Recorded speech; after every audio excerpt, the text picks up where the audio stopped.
Gentleman from Alabama is recognized. Thank you, Mr. Whitman. I'm disappointed that Chairman Rogers had to call a hearing to get answers that we've been seeking for months. As I've been saying for years, Redstone Arsenal was, is, and remains to be the best possible location for U.S. Space Command and national security. This isn't an opinion. This isn't speculation. It's a fact supported by the Air Force basing process, a GAO report, a DOD Inspector General report, the Air Force Strategic Basing Team reevaluation in 2022, the Air Force Strategic Basing Team reevaluation in 2023. Huntsville came in first place and Colorado Springs came in fifth, 5 separate times. I'd be willing to bet that no other point in U.S. history did a president willingly select the 5th best option for our men and women in uniform. It's never happened. General Dickinson, I understand you're concerned about workforce retention and believe that a move would pose unnecessary risk to readiness. The military moves constantly. You know it. As you also know, the breakdown of your personnel is roughly 60% civilian, 40% military. Every analyst shows that SpaceCom personnel, especially military personnel, would be better off in Huntsville, Alabama. We are grateful for our civilian workforce, but if they don't want to move, they don't have to. And we won't force them because there are new people waiting to take these jobs. I'm looking forward to asking questions soon and yield back the remainder of my time to Mr. Whitman.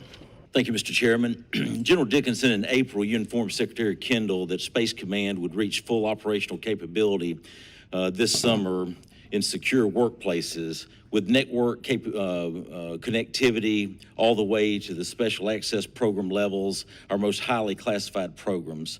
That would be great if it weren't for one thing. Colorado Springs has a real space problem. Literally, there's not enough space for your required personnel numbers on Peterson Air Force Base, which does offer force protection. Are there any SpaceCom functions being run out of trailers currently in Colorado? Congressman, on Peterson Space Force Base, next to Building 1, which is where my headquarters is, we have some mobile facilities that are being utilized as SCIFs. But those mobile facilities are inside the security of Peterson. Thank you. Aren't you lacking sufficient backup power for multiple buildings? So we, in terms of the power consumption, the power redundancy, if you will, we're working through that now. Thank you. Aren't there over 1,000 personnel working at 2 separate facilities, 4.5 miles and another one 10 miles away from Peterson Space Force Base with 0 force protection, not even a concrete barrier? Is that true? So the facilities there, Congressman, have been certified by the external agencies for their ability to do the functions we're asking them to do, whether it's SCIFs or whether it's the... Do they have protection in front of those buildings to keep threats away?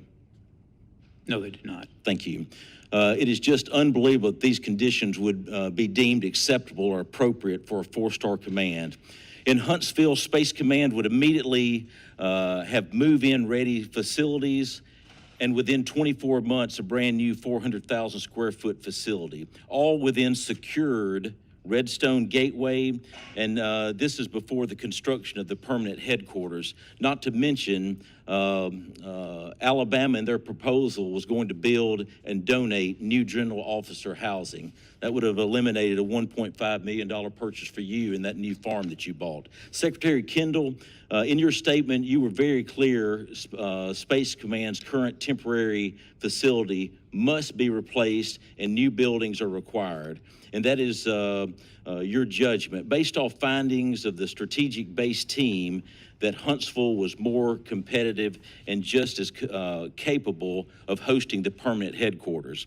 Isn't it a fact that the Air Force found we could save $426 million by moving to Huntsville rather than staying in Colorado? That's an accurate number. It'd be offset by cost of mitigation, however, to some extent. Is it true that construction in Alabama is easily 30% or more cost effective than Colorado. Is that true? That's approximately what our data shows. Is it also true that maintenance of facilities in Alabama are approximately the same savings for maintenance of buildings in Alabama versus Colorado? I believe that's roughly correct.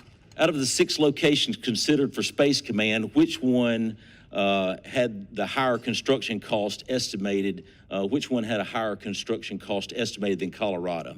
Colorado Springs was highest. It was the highest. Was there any facility that was higher to build in than Colorado? I don't believe there was among the 6 candidates. Thank you. Isn't the housing allowance substantially higher in Colorado than Alabama? Is that a true statement? I'd have to check that one for the record. I think it's probably true. It is true. And the people wonder why we have a $33 trillion debt. I think these decisions right here are exactly what the people of America are focusing on. It's because of decisions like this which ignore the facts and the expense of the American taxpayer. That's who's paying the bill. Isn't it true that the Air Force found that the alleged operational risk shared by General Dixon could easily be mitigated? Is that true that it could be easily mitigated? I don't think the word easily was ever used. There were mitigations available. Thank you. Did Space Command ever consider these mitigation efforts in the risk assessment? In their initial assessment, no. You've been provided with some of those documents, I believe. But in conversations with my staff, they were discussed. A lot of documents you provided us referenced the May 2022 Spacecom sensitivity analysis. However, this document hasn't been provided to this committee. That's exactly the point I want. We would love that documentation that's been referenced, but this committee can't get a copy of it. Was any of the information I just asked included in that analysis? We don't have it. I think you do have it. I think in my briefing in the backup charts, there's one that talks about the cost of mitigation and the estimates that Space Command had and that my staff had. Well, I know that we've been trying to get. I hope it's in there, and that will answer some of these questions. Will you commit to getting the committee, as you have said, if we don't have this, will you commit to getting every member of this committee a copy of that analysis? I can't do that. That's deliberative materials. I'd have to review that before we could do that. General Dickinson. Gentleman's time's expired. Chair, I recognize the gentleman from Texas, Mr. Fallon, for 5 minutes. General Dickinson, how long did this meeting last in the White House when you recommended Colorado to the president? How long did that meeting last? Congressman, I can't speak to that. Thank you. General Dixon, for Space Command headquarters, you haven't recommended the most qualified location, Redstone Arsenal in Huntsville, not the second most qualified in New Mexico, or even the third most qualified in Nebraska. You've stalled when you've been asked the hard questions. You gave a brief to members of Congress that appears to be misleading. You looked us straight in the face and said you couldn't imagine a circumstance where you would recommend Peterson to be Space Command's headquarters. I believe the facts you think the facts for more than 3 years showing delay. I believe everybody here knows who's interfering. Mr. Chairman, I yield back.